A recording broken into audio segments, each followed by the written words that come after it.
بھائیوں بہنوں، الحمدللہ اللہ تعالیٰ نے ہم سب کو دین اسلام عطا فرمایا تھا۔ اللہ تعالیٰ نے ہم سب کو دین اسلام عطا فرمایا۔ دین اسلام جامع معنی دین ہے۔ اگر ہم اسلام کی تعلیمات کو دیکھیں گے، اسلام کی تعلیمات صرف آخرت کے لیے نہیں ہے، اور اسی طرح اسلام کی تعلیمات صرف دنیاوی معاملات کے لیے نہیں ہے، بلکہ دونوں کے لیے ہے۔ اگر ہم اسلام کی تعلیمات کو دیکھیں گے، اسلام کی تعلیمات اللہ تعالیٰ کے ساتھ تعلق قائم کرنے کے لیے ہے، اور اسی طرح انسان کے آپس میں یعنی انسانیت کے لیے بھی اسلام کی دینی تعلیمات ہے۔ رسول اللہ صلی اللہ علیہ وسلم فرماتے ہیں، بنی الاسلام علی خمس، جو اسلام کا جو فاؤنڈیشن ہے، بنیاد ہے، 5 چیزوں پر ہے۔ یہ 5 چیزوں کے بغیر اسلام بالکل نہیں ہو سکتے۔ ایک بندہ مسلم نہیں ہو سکتے اگر یہ 5 چیزوں پر عمل نہیں کریں گے۔ شہادت اللہ الہ الا اللہ وان محمد رسول اللہ، سب سے پہلے اللہ تعالیٰ اور اللہ کے رسول پر ایمان لانا ہے۔ اللہ اور اللہ کے رسول پر ایمان لانے سے بغیر جو بندہ مسلمان بالکل نہیں ہو سکتے۔ اور اسی طرح اقام الصلاۃ قائم کرنا ہے، نماز پڑھنا ہے۔ نماز اسلام تعالیٰ کی بہت بنیادی چیز ہے، بہت اہم فاؤنڈیشن ہے۔ نماز کے بغیر مسلمان نہیں ہو سکتے۔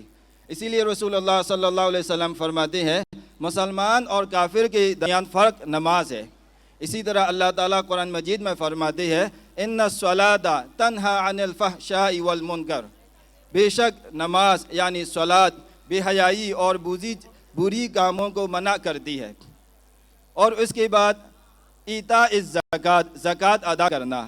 یہ زکوٰۃ کا جو عمل ہے، اگر ہم اس کو غور و فکر سے دیکھیں گے، زکوٰۃ میں ہم دونوں ملیں گے۔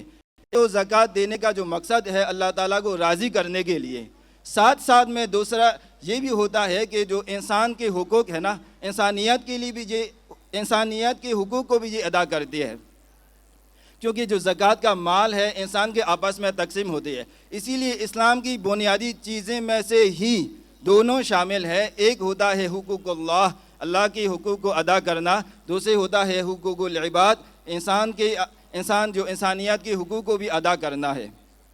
اسی طرح الحج، جو حضرات استطاعت رکھتے ہیں حج کرنا ہے، اور اسی طرح صوم رمضان مبارک میں روزہ رکھنا ہے۔ روزے میں بھی یہی حکمت ہے، ایک تو اللہ تعالیٰ کو راضی کرنے کے لیے، دوسری طرف سے جو لوگ اس کے بعد کھانے پینے کے لیے نہیں ہے ان کے فیلنگ کو ہم محسوس کرنا ہے۔ تو ہم یہ حدیث میں دیکھیں گے کہ اسلام کی بنیاد حقوق اللہ اور حقوق العباد دونوں پر مبنی ہے۔ اور اسی طرح ہم سب کو معلوم ہے کہ اگر ہم ایک گھر بنانا چاہتے ہیں یا ایک تعمیر بنانا چاہتے ہیں تو فاؤنڈیشن لازمی ہے، بہت اہم ہے، لیکن صرف فاؤنڈیشن سے کافی نہیں ہے۔ ہم صرف فاؤنڈیشن گھر کو نہیں کہہ سکتے اور اسی طرح تعمیر نہیں کہہ سکتے۔ جب یہ چیز کو ہم گھر یا تعمیر کہہ سکتے ہیں تک اس کے جو صفات اور اس کے جو خوبصورتی لگائیں گے۔ تو اس کے بارے میں رسول اللہ صلی اللہ علیہ وسلم فرماتے ہیں، اکمل المؤمنین ایمانا احسنهم خلقا وخیارکم خیارکم لنسائهم۔ The best man among the believers are the one whose behaviors are the most excellent. If we are praying a lot, if we are fasting a lot, but if we can have better behavior, excellent behavior, we cannot be a true Muslim, we cannot be a true mu'min. So this is one of the main points from the teaching of Islam. جو شخص کامل ایمان والا وہ ہے جو ان کا اخلاق سب سے افضل ہے، سب سے اچھا ہے۔ یہ رسول اللہ صلی اللہ علیہ وسلم کی تعلیم ہے۔ تو یہ حدیث میں ہم پتہ چلتا ہے کہ ایک طرف سے نماز، زکوٰۃ اور حج، روزے، اس طرح یہ اعمال پر عمل کرنا ہے، ساتھ ساتھ میں انسان کے جو حقوق ہے اس کو بھی ادا کرنا اسلام کی تعلیمات میں سے ہے، وہ بہت لازمی ہے۔ تو اسلام کے اگر اخلاق کے بارے میں بات کریں گے تو یہ بہت بڑا موضوع ہے۔ وقت کی قلت کی وجہ سے میں ایک موضوع پر تھوڑا توجہ دلانا چاہتا ہوں، وہ ہے زبان کی حفاظت۔ ہمارے معاشرے میں اکثر مسائل، اکثر مشکلات یہ زبان کی وجہ سے ہو رہی ہے۔ اسی لیے میں ایک بات بہت تاکید سے کہنا چاہتا ہوں کہ جو مسائل، جو مشکلات خاموشی کی وجہ سے ہو رہی ہے، جو مسائل جو مشکلات زبان زیادہ چلانے کی وجہ سے ہو رہی ہے، یہ بہت زیادہ ہے معاشرے میں. یہ زبان کی حفاظت نہ کرنے کی وجہ سے ایک دوسرے کے آپس میں نفرت پیدا ہوتی ہے، بھائی بھائی کے بہن میں بات کرنا بھی چھوڑ دیتے ہیں، بہن بہن کے درمیان میں بات کرنا بھی چھوڑتی ہے، ایک دوسرے کو تحقیق کے بغیر الزامات لگاتے ہیں، تہمت لگاتے ہیں، برا بھلا کہتے ہیں. یہ ساری چیزیں ہماری زبان کی حفاظت نہ کرنے کی وجہ سے. خاص طور پر یہ آج کل سوشل میڈیا کا دور ہے. سوشل میڈیا میں ہم دیکھیں گے ایک دوسرے کو الزام لگانا، تہمت لگانا بہت آسانی سے ہم کر رہے ہیں. اسی وجہ سے ایک دوسرے کے درمیان جو تعلق ختم ہو جاتا ہے، نفرت پیدا ہوتا ہے. اگر ہم آپس میں کمیونٹی میں یعنی سوسائٹی میں ہم اتحاد پیدا کرنا چاہتے ہیں تو سب سے اہم چیز ہماری زبان کی حفاظت ہے. جو زبان کی حفاظت کو کرنے کے لیے رسول اللہ صلی اللہ علیہ وسلم کی دوسری حدیث میں فرماتے ہیں کہ من حسن الاسلام المرء ترکہ ما لا یعنیہ.